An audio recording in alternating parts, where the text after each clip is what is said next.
Guys, we're looking at what experts are calling the first $40 million roster in the history of college football. Steve Sarkisian hasn't just built a team in Austin. He's built a professional organization, dropping over $20 million in the transfer portal to make sure that Arch Manning has every weapon imaginable for this 2026 run. But here's the objective truth. Guys, you can buy the fastest wide receivers and the biggest offensive linemen, but you can't buy a win in Baton Rouge or College Station in late November. The Longhorns are at a massive crossroads.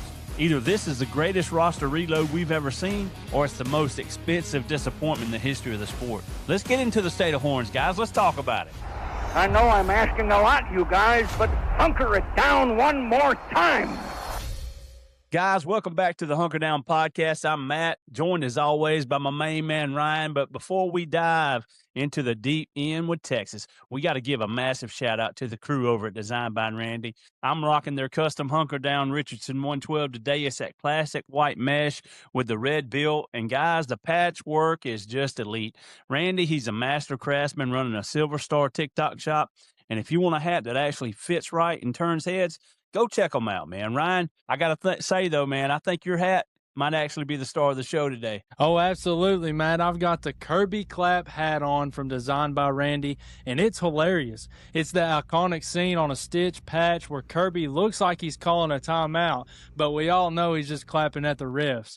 It's on a Richardson 112. It fits perfect, man. It's not that 5-gallon bucket feel you get with those cheap hats.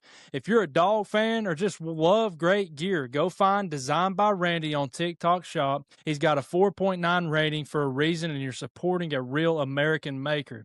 You can find the link to his shop in our bio. Yeah, seriously, guys, go show him some love, man. But Ryan, we got to discuss some serious football right now. The movement in Austin has been nonstop, and let's be objective about this roster turnover. Texas lost the heart of their defense. Anthony Hill Jr. going to the NFL, man, that leaves a massive void.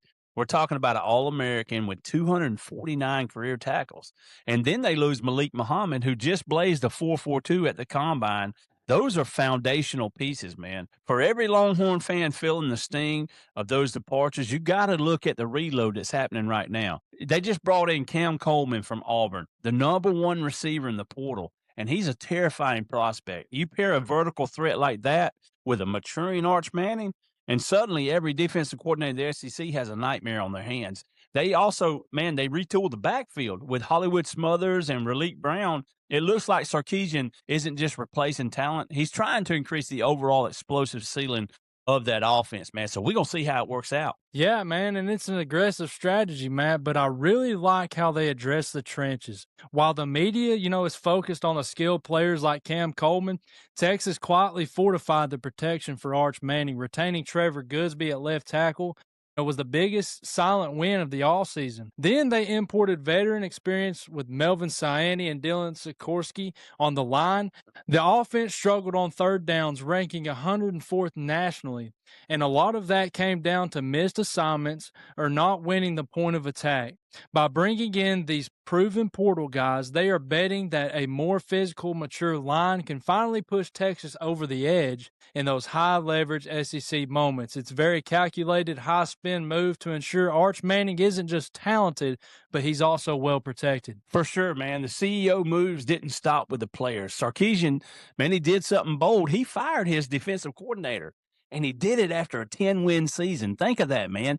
He brought in Will Muschamp as a defensive coordinator. That makes a massive statement. Muschamp is an alpha. He's bringing that aggressive Georgia-style pressure, heavy identity to Austin. But the move that has everyone talking is the hiring of Mark Stoops as a special assistant.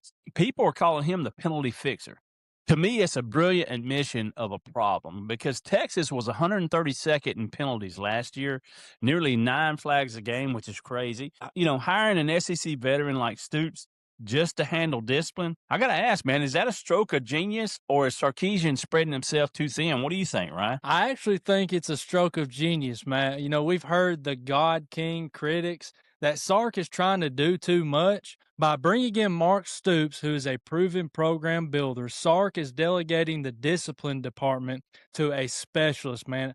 At Kentucky, Stoops, his teams were consistently among the least penalized in the country. If Stoops can just trim, 3 or 4 flags off that Texas average per game, he's worth his weight in gold. That's my opinion. It allows, Muschamp to focus on the X's and O's while Stoops handles the practice habits and pre-snap awareness. For Texas fans, this shows a head coach who is objective enough to see his own team's flaws and hire the best person in the country to fix them. I hear you, man, but you know what? It's going to have to work fast because that schedule is brutal. Week 2 against Ohio State in Austin is the biggest non-conference game in the country, man. We're going to see Jeremiah Smith versus that new Texas secondary right out of the gate. But the real test is that November stretch. They have to go to Missouri, and then they go to Baton Rouge for a night game at LSU, and then finish at Kyle Field. Man, those environments are where you find out it's a Stoop discipline and the Muschamp grit actually exist.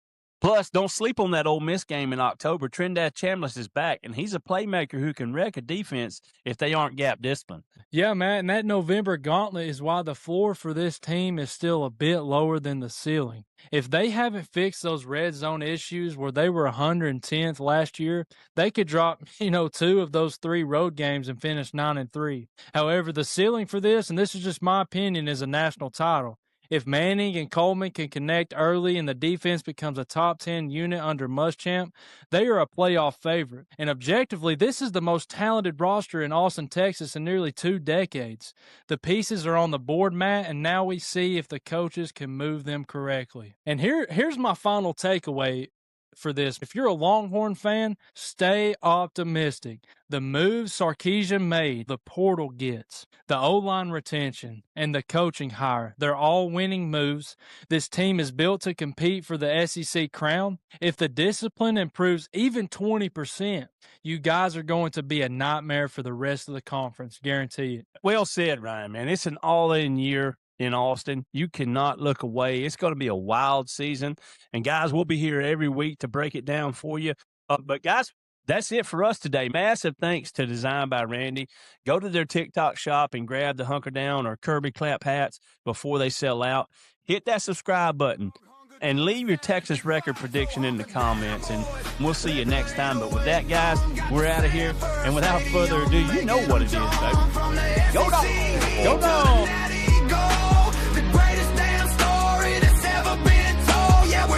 To the bone, but we're trapped with the flow. Hunker Down Podcast, that's everywhere that we go. Whoa. We're checking the tape, we're watching the spread with a little bit of red and black inside.